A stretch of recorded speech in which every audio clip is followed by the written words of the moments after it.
Mani sauc Aigars Arests Smalls, un šis ir mans rifs.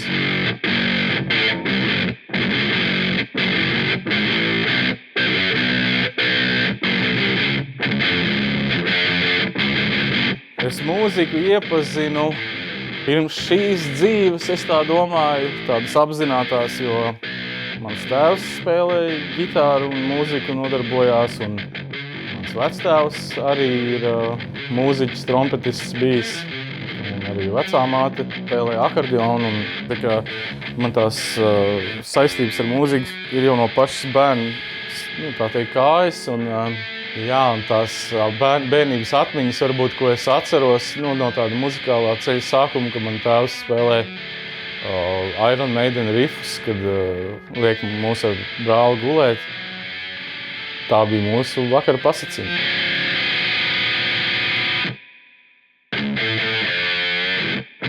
Es mācījos laikam, manuprāt, 2. klasē. Es aizvedu vecāki ar brāli uz Jaunradas centru. Tur bija pasniedzējs Koļa, kas pasniedza ģitāru spēli. Tad mēs pārvācāmies ar ģimeni uz Ventspili, un nebija atrodams tāds ģitāras pasniedzējs, kas darētu manam formātam. Un, tur bija klasiskās ģitāras spēles skolotājs Jaunradas centrā. Un tas nebija īsti tas, uz ko es biju notēmējis. Līdz ar to uz to mirkli man tika pārtrūkta tā muzikālais, tas mans pilnveidošanās ceļš.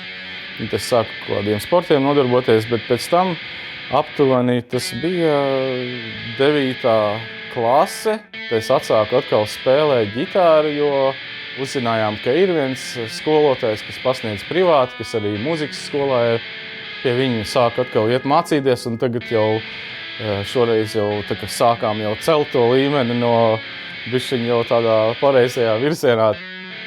Tad, kad es sāku spēlēt, es nezināju, ko spēlēt. Es vienkārši spēlēju. Es mācījos visas dziesmas, kas man patika no maniem elkiem pēc kārtas, vai ne?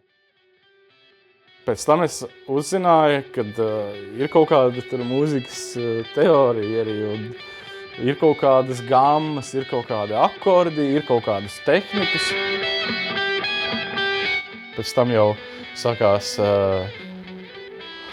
tusiņi, roka mūzika, vidusskola, tā teikt, jā. Tas bija tas laiks, kad tā dzīve ieņēma savu virzienu. Kaut ko es varu pieminēt kā savus elkus. Pirmām kārtām jau mans tēvs, kas spēlēja ģitāru. Tas varbūt bija tas pirmais tēls, jo Iron Maiden un Metallica iepazina caur viņu vairāk nekā pat taisno no James Hetfield un tam līdzīgi. Bet, protams, kad arī pēc tam, jau sāk tā apziņa veidoties, tad, protams, kad tajā vidusskolas laikā ļoti ietekmējos un ļoti man patika Yngwie Malmsteen virtuozā metāla mūzikas ģitāru spēle. Protams, arī visi tie ģitāristi, sākot no Led Zeppelin, Deep Purple, Metallica, Iron Maiden un tādā garā. Būsim godīgi, nav seksīgāki instrumenti kā ģitāra uz šīs planētas.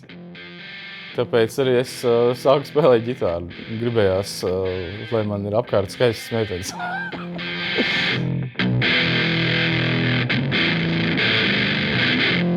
Vienkārši uzrunāja tas skanējums.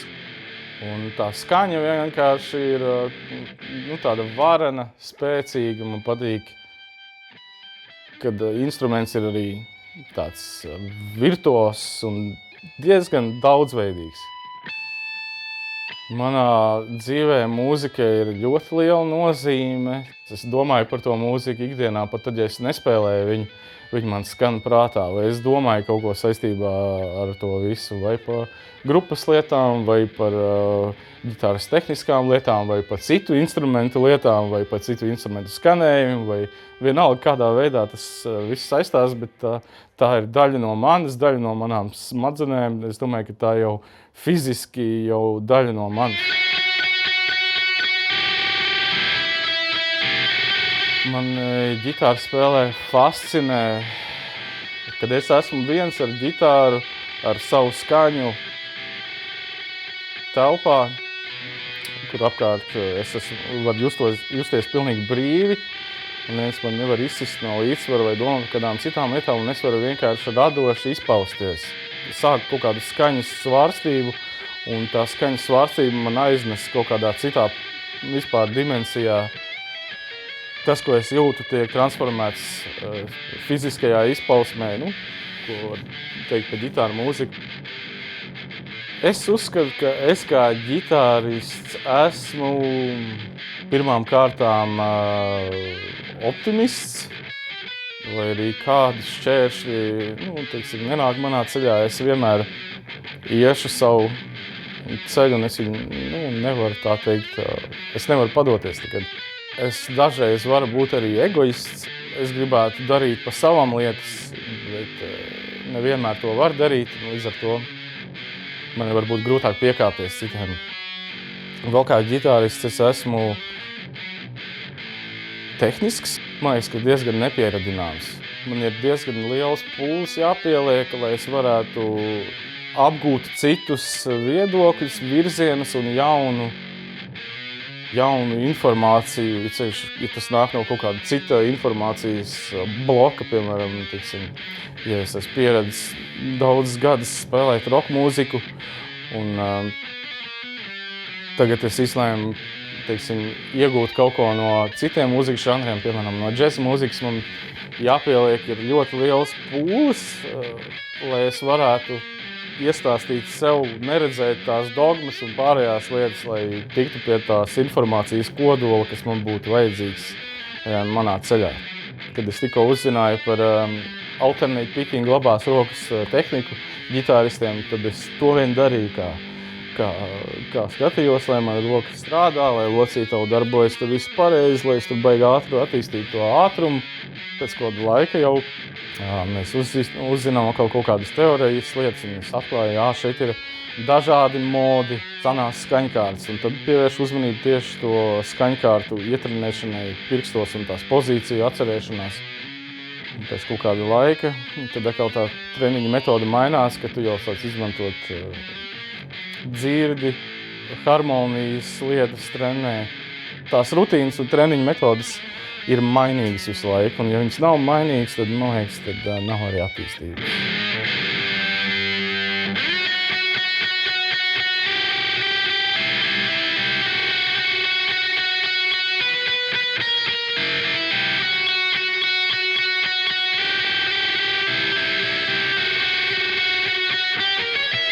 Mūzikas radīšanas process man vienmēr patīk, tāpēc, ka tāda vieta, kur es dodos viens pats, un tur es varu būt kails, neviens uz mani neskatās, tur es varu būt tāds, kāds es esmu.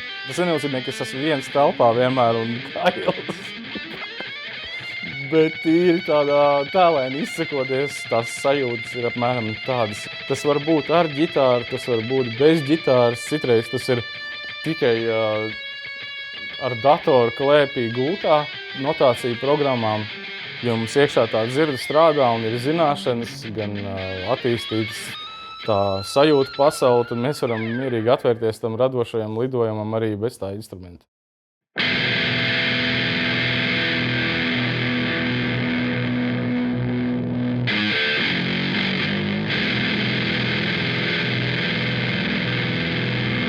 Es gribētu pieminēt to, kad izmācījos Rīgas Doma kora skolā, un ka šie cilvēki, kuri man bija apkārt, kas bija mani skolotāji, arī ir viena no pēdējā laika iedvesmotājiem.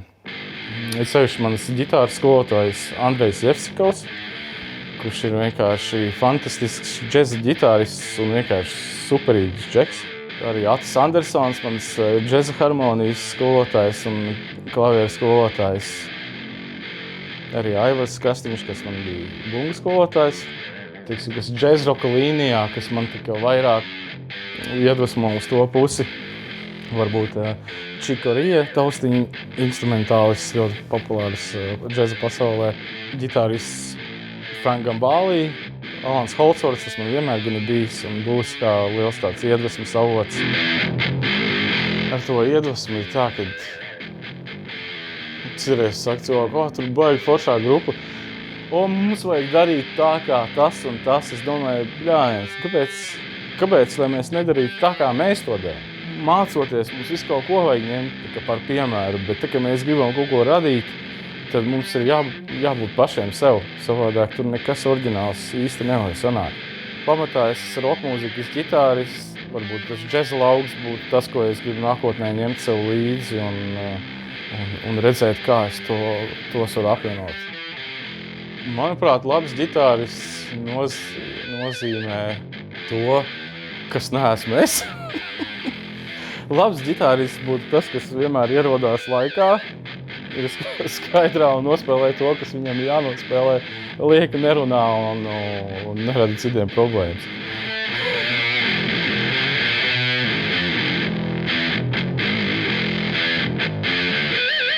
Man būtu grūti nokomentēt, kas ir labs ģitārists, teiksim, punk rock mūzikas grupā. Man ir kaut kāda nojausma, kas ir labs ģitārists džeza virzienā, un man ir diezgan skaidra bilde par to, kādam ir jābūt smagās mūzikas ģitāristam. Jābūt labai tehnikai, jābūt vienmēr uzdevuma augstumos, jābūt arī harmoniskai saprašanai par mūzikas uzbūvi un, protams, arī neizbēgam muzikālajai dzirdē ir jābūt attīstītai arī. Jādzird ir, ko tu spēlē savādāk, ja mēs nedzirdam iekšēji, ko mēs spēlējam, tad pa lielam tā ir ģeometrija un algebra. Jā, nevis mūzika. Tas spēks, ko nes, teiksim, kolektīvs, tā ir daudz lielāka enerģija, daudz lielāks spēks. Visi kopā var izdarīt daudz vairāk. Tad man ir jāļaujās tai, lai arī varbūt citreiz tas ego iekšā strādā tā, ka nē, tieši šeit vajag tā, kā es esmu iedomājies.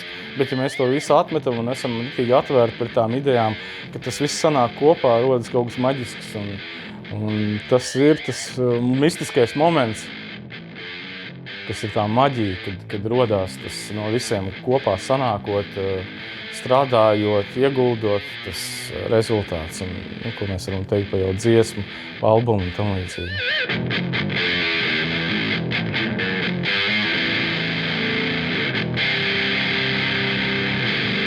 Uzstāšanās publiski ir mans nevis gala mērķis, bet viens no svarīgākajiem, tā teikt, uzdevumiem un arī mērķis. Jā. Es esmu nonācis tur, kur viss tas, ko es pirms tam esmu darījis, man tā kā noved. Tas ir tas mērķis, ka tagad es esmu atnācis pēc cilvēka un es viņam vēlos dot ilga loloto partiju vai rifu vai it sevišķi, ja tas ir kāds solo izgājiens. Un kad tu jūti to atdevi, kā mūziķi kopā ar tevi to izbauda, kā viņi paceļās virs zemes un kā arī klausītājs paceļās virs zemes un tā atgriezeniskā saita vienmēr tas piedzīvojums, tas pārdzīvojums un piedzīvojums vienlaicīgi, ko tu izlaidi caur sevi, tā kā atbrīvo tevi no tā, cik daudz tu esi tajā ieguldījis, lai tas varētu notikt. Tas ir tā tāda enerģijas attīrīšanās un atjaunošanās iekšēji. Un tas, man liekas, ir tas arī viens no svarīgajiem momentiem, tā mana meditācija. Ja tā publika nav pārāk lielā sajūsmā par kaut ko, tad tas ir tāda diezgan spēcīga indikācija, ko man vajadzētu pašam, teiksim, pamainīt.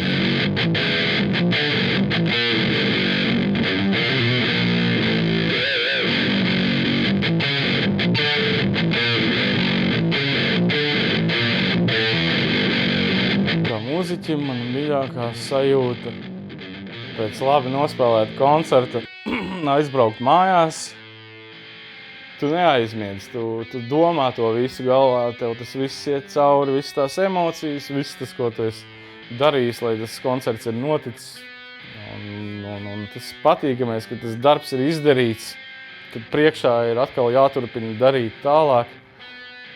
Es domāju, ka tā ir tā sajūta, jā. Kā ģitārists es vēlos no šīs dzīves spēt saredzēt, varbūt iespējas un spēt arī tās noturēt un realizēt. vēl kā ģitārists es vēlos no sevis vairāk disciplīnas, varbūt bezgalīgās izzināšanas, vēlmes, nepazušanu, un lai tas vienmēr saglabājās, lai vienmēr ir kaut kas, ko izzināt, kaut kas, ko iegūt, lai savu dvēseli bagātinātu. Ja, tiksim, ir moments, kad man radošais mirklis ir tīri vienkārši man radoša izpausme, kas man palīdz kā meditācija relaksēties, tad tas ir viens, bet ja mēs radam mūziku ar kaut kādu konkrētu mērķi, tad es vairs nevaru meditēt, tad man ir jābūt ar konkrētu uzdevumu, tā kā iekšā. Es domāju, ka svarīgi ir apzināties tāpēc, kādi ir tie mērķi, un līdz ar to arī tas process, kā mēs radām, ieņems to savējo pareizo veidolu. Mūzikas radīšana man nozīmē visu. Varbūt tas varētu būt tā kā trešā plauša apmēram priekš manis, jo tā kā bez tās trešās plaušas es sevi nespēju iztēloties uz šīs planētas, arī ne uz vienas citas planētas, tā kā īstenībā. Un es to redzu tā, ka es esmu šeit, lai kaut ko dotu planētai, cilvēkiem, kad varbūt ar savu to muzicēšanu, ar savu to, teiksim, iedvesmu vai kaut kādu ideju mēs varam tā kā augstākā līmenī jau palīdzēt citiem cilvēkiem arī vai nu kaut ko saprast, vai nu sajust. Jā, tas laikam ir svarīgi man.